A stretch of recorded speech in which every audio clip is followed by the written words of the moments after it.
Assalamualaikum warahmatullahi wabarakatuh. Waalaikumsalam warahmatullahi wabarakatuh, Mem.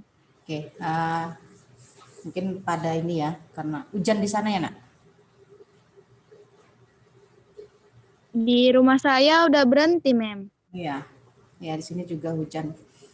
Oke, jadi untuk topik hari ini kita akan lanjutkan dengan komponen perencanaan ya dari usaha kerajinan.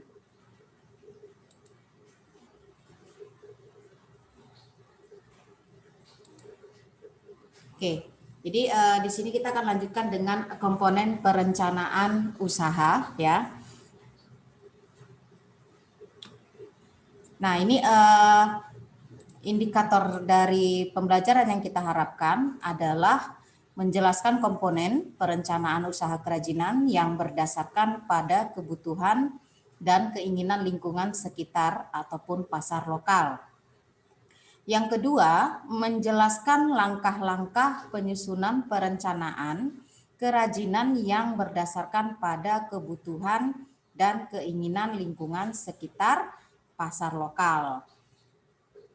Nah, kita lihat dari yang pertama dari komponen perencanaan usaha itu ada yang namanya tujuan perencanaan. Ya, jadi di sini dalam setiap organisasi itu pasti punya tujuan, ya. Kemudian tujuan itu pastinya berbeda-beda dengan organisasi yang lain. Jadi di sini pada umumnya tujuan perencanaan dalam suatu organisasi itu biasanya untuk yang pertama menentukan suatu standar tertentu yang harus dipakai dalam melaksanakan semua pekerjaan sehingga akan memudahkan dalam pengawasan. Jadi di sini harus mempunyai standar tertentu. Apa standar dari organisasi yang ataupun usaha yang didirikan agar bisa memudahkan pengawasan. Kemudian menghindari atau meminimalkan terjadinya tumpang tindih dan juga pemborosan dalam melaksanakan berbagai pekerjaan. Jadi di sini untuk meminimalkan pekerjaan itu jangan sampai tumpang tindih. Jadi tidak pemborosan segala hal, baik waktu, biaya, dan lain sebagainya. Nah, kemudian memberikan suatu arahan kepada para administrator ataupun non-administrator. Jadi di sini agar bisa bekerja sesuai dengan apa yang direncanakan. Jadi perencanaan itu paling penting ketika kamu membentuk sebuah organisasi. Nah, kemudian mengantisipasi dan juga beradaptasi dari semua perubahan yang mungkin akan terjadi. Nah, jadi di sini harus bisa beradaptasi lebih cepat ya agar bisa meminimalkan kondisi-kondisi yang tidak diinginkan gitu. Jadi di sini untuk mengantisipasinya. Nah, kita lihat dari syarat perencanaan yang baik. Nah, perencanaan yang baik itu bagaimana? Kita lihat yang pertama itu dilandasi partisipasi. Nah, jadi dalam sebuah organisasi kan tidak berdiri seorang diri gitu. Nah, dalam dilandasi partisipasi ini maksudnya adalah ketika kamu membuat rencana ataupun membuat perencanaan, maka di sini diperlukan partisipasi dari anggotanya. Ya, agar ide itu bisa lebih baik dan bisa berjalan. Nah, yang kedua, ada rencana harus luas atau fleksibel. Nah, di sini rencana harus luas atau fleksibel maksudnya adalah rencana yang baik itu adalah yang sudah mendasarkan pada penelitian yang sudah dilakukan sebelumnya. Jadi ketika kamu sudah melakukan penelitian sebelumnya secara mendalam, itulah merupakan rencana yang baik. Nah, di sini juga kamu juga harus memperhitungkan berbagai kemungkinan yang ada. Ya, tapi biasanya pada realisasinya ketika kita sudah memperhitungkan kemungkinan yang ada, ya, pada realisasinya juga pasti sering juga rencana itu walaupun sudah dibuat dengan baik, sering juga ditinjau kembali. apakah memang sudah bagus atau tidak. Biasanya itu dikarenakan dalam prakteknya sering muncul hal yang tidak terduga sebelumnya dan sulit untuk memperhitungkan apa yang ada gitu. Jadi di sini kenapa sering terjadi kita sudah merencanakan yang baik tapi prakteknya tidak sesuai dengan perencanaannya. Misalnya karena adanya resesi ekonomi, misalkan pada perubahan harga barang, kemudian perubahan peraturan pemerintah dan lain sebagainya. Nah, jadi di sini rencana yang dibuat itu harus bersifat fleksibel. Ya, ketika rencana yang sudah baik juga harus bersifat fleksibel. Maksudnya apa? Ketika terjadi sesuatu, maka setiap saat rencana itu bisa dievaluasi sesuai dengan perkembangan organisasi atau situasi dan kondisi yang terjadi pada saat itu. Tapi bukan berarti suka-suka untuk mengganti. Kenapa? Karena bisa merusak sistem dari organisasi tersebut. Jadi rencana harus luas dan fleksibel ini maksudnya adalah ketika rencana sudah dibuat baik, maka juga harus bersifat fleksibel, mengantisipasi apa yang terjadi, ya. Sehingga ada antisipasi ataupun ada evaluasi setiap saat.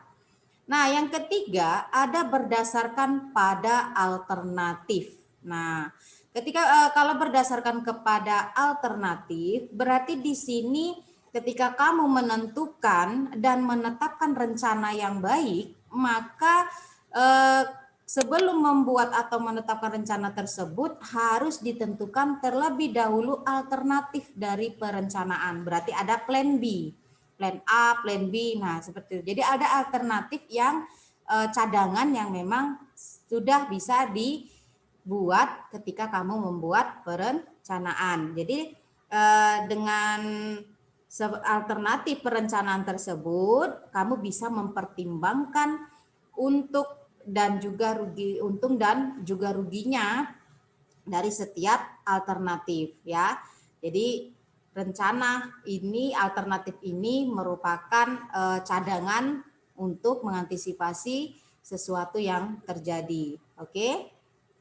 Nah, kemudian harus realistis. Nah, dalam perencanaan yang baik itu syaratnya harus realistis.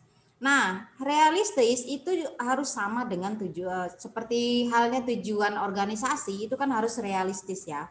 Jadi di sini dalam membuat perencanaan juga harus bersifat realistis, ya.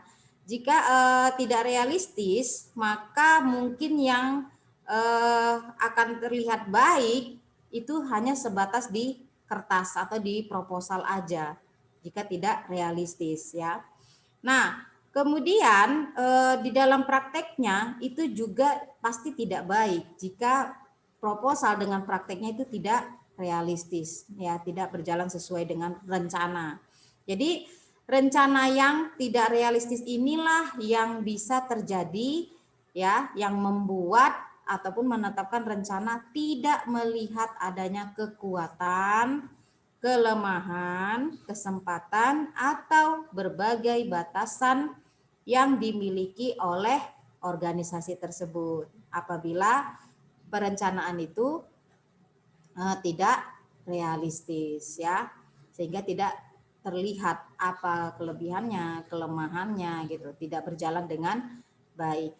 Nah, yang berikutnya ada perencanaan harus ekonomis. Jadi perencanaan harus ekonomis, di sini harus melihat berbagai syarat yang sudah disebutkan gitu.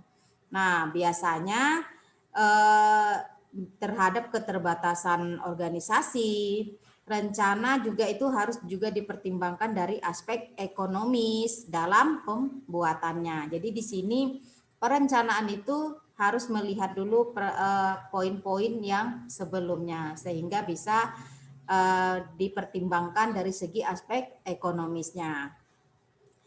Nah, jadi kalau misalnya tidak dibuat, ya, tidak memperlihatkan dari segi aspek ekonomi, maka di sini pelaksanaannya nanti itu akan terjadi adanya suatu pemborosan. Kenapa? Tidak spesifik perhitungannya. Ya. Kenapa jadi pemborosan? Maka di sini bisa jadi tenaga kerja yang berlebihan, bahan baku yang berlebihan, waktu juga berlebihan, semua jadinya bersifat pemborosan. Itulah syarat perencanaan yang baik dalam sebuah usaha. Ya, sampai sini bisa dipahami Rizky? Bisa, Mem. Oke, alhamdulillah. Oke, kita lanjut dengan jenis-jenis dari perencanaan. Jadi jenis-jenis dari perencanaan yang pertama itu dapat dibagi dari 3 macam ya. Yang pertama, perencanaan itu harus berdasarkan jangka waktu. Jadi perencanaan jangka waktu ini ada dibagi 3 jenis, yaitu ini pendek ya, sorry, berbalik. Jadi perencanaan jangka pendek ya, maaf ya salah ketik. Perencanaan jangka pendek atau short range planning ya, di sini perencanaan jangka pendek ini berkisar di atas atau kurang dari 1 tahun ya. Jadi kalau jangka pendek itu biasanya di bawah 5 tahun ya, tapi atau paling pendek itu di bawah 1 tahun. Kemudian perencanaan jangka menengah atau medium range planning. Jadi kalau perencanaan jangka menengah itu berkisar di sekitar 5 sampai 7 tahun. Kemudian kalau perencanaan jangka panjang atau long range planning, maka di sini perencanaan itu sekitar jangka waktunya 10 sampai 25 tahun. Nah, yang kedua ada perencanaan berdasarkan ruang lingkup. Jadi perencanaan berdasarkan ruang lingkup, yang pertama itu ada perencanaan terintegrasi atau integrated planning. Jadi kalau perencanaan terintegrasi ini merupakan suatu rencana yang di dalamnya menjelaskan secara menyeluruh, detail, dan sifatnya terpadu. Jadi semuanya harus terstruktur. Kemudian perencanaan taktis atau tactical planning. Nah, perencanaan taktis ini merupakan rencana yang di dalamnya memuat uraian mengenai berbagai kebijakan jangka pendek dan mudah disesuaikan kegiatannya selama tujuannya sama. Nah, kemudian ada perencanaan strategis atau strategic planning. Kalau strategis planning ini merupakan rencana yang di dalamnya itu memuat uraian tentang kebijakan jangka panjang atau waktu pelaksanaan yang panjang ya. Biasanya di sini pada umumnya sulit untuk dirubah karena memang dia membuat perencanaan dalam jangka panjang. Yang berikutnya ada rencana berdasarkan tingkatan ya, yaitu perencanaan harian atau day to day planning. Jadi kalau perencanaan harian ini merupakan rencana yang di dalamnya berisikan berbagai kegiatan harian yang sifatnya rutin.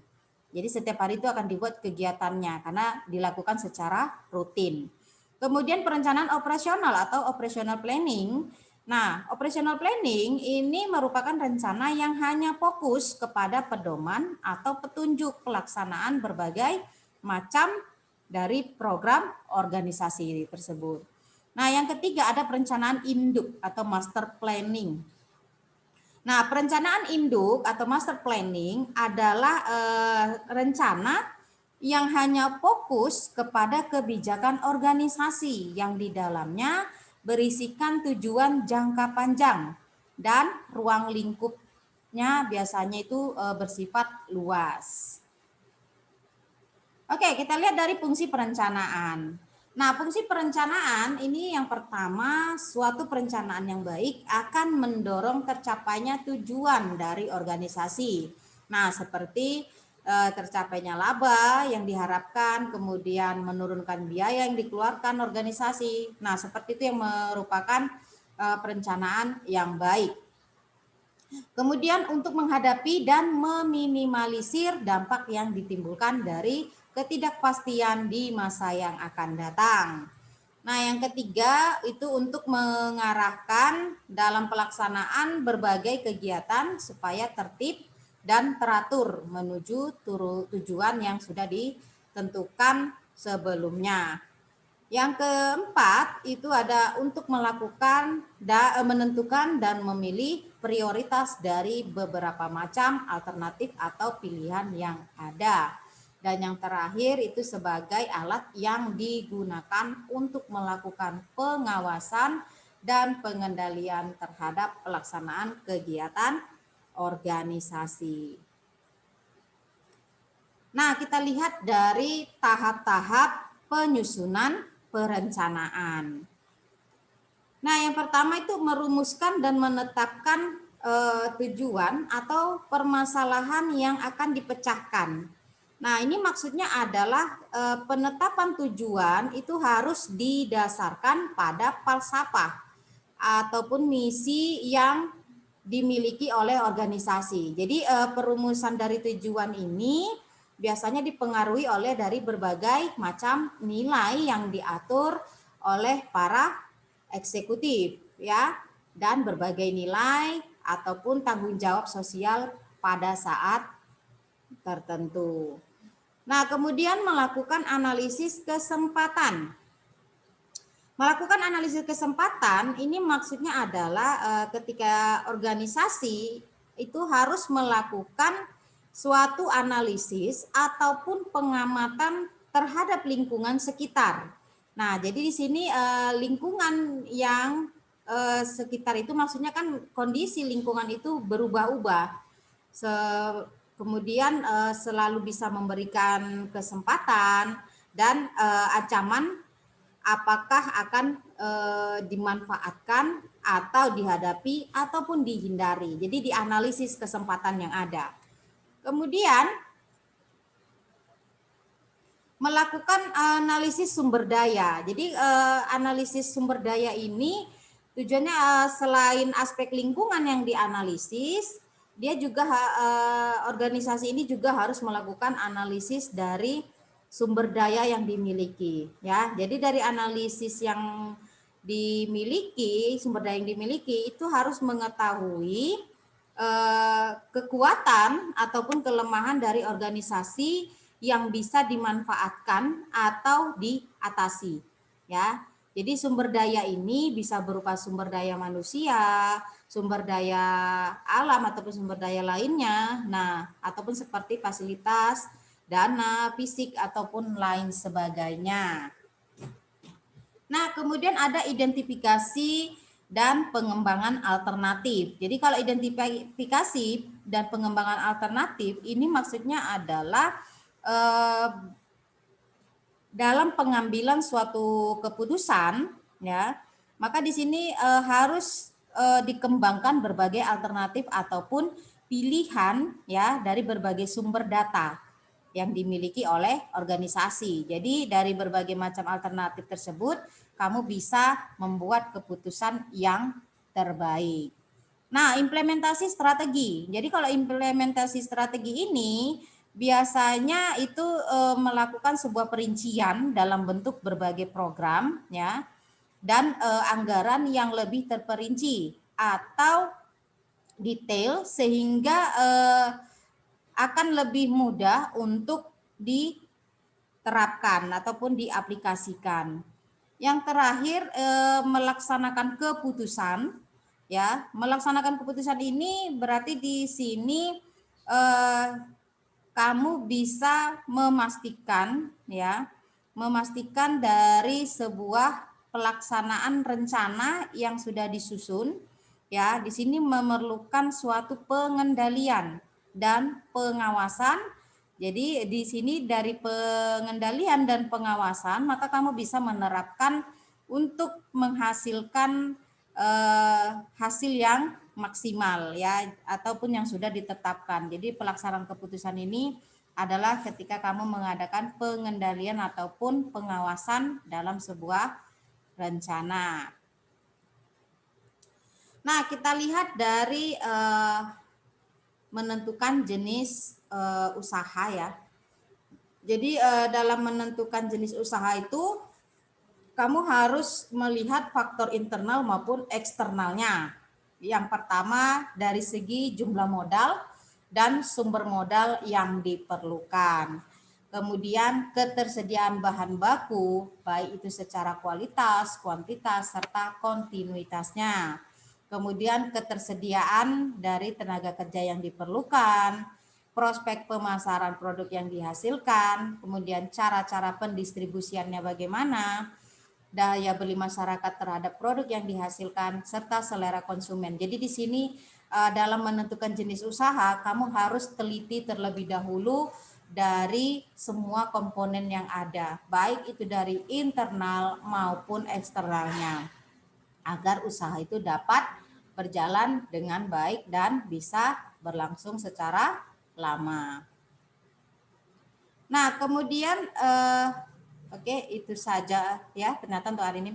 Jadi di samping menentukan dari jenis usaha, ini juga kamu harus bisa menentukan badan usahanya. Setelah kamu bisa menentukan jenis usaha, maka kamu bisa menentukan badan usahanya, jenisnya apakah perseorangan, CP, PT, dan lain sebagainya. Baru setelah itu kamu bisa mengurus izin usaha dari badan usaha yang sudah kamu bentuk. Nah, barulah di situ menyusun proposal usaha setelah kita bisa menentukan badan usaha, jenis usaha, dan badan usahanya. Nah, itu saja untuk hari ini. Kira-kira ada yang ingin ditanyakan? Oh, udah bertambah anaknya. Ada yang kira-kira ingin ditanyakan? Rizky, Yusli, Aulia, siapa lagi nih? Zahratul Hubba, ada yang ingin ditanyakan?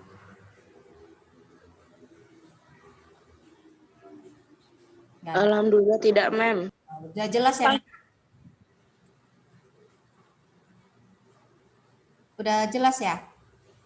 Insya Allah jelas, Mem. Alhamdulillah. Oke lah, jadi untuk hari ini itu saja pertemuan kita. Saya sudahi dengan Assalamualaikum warahmatullahi wabarakatuh. Waalaikumsalam warahmatullahi wabarakatuh.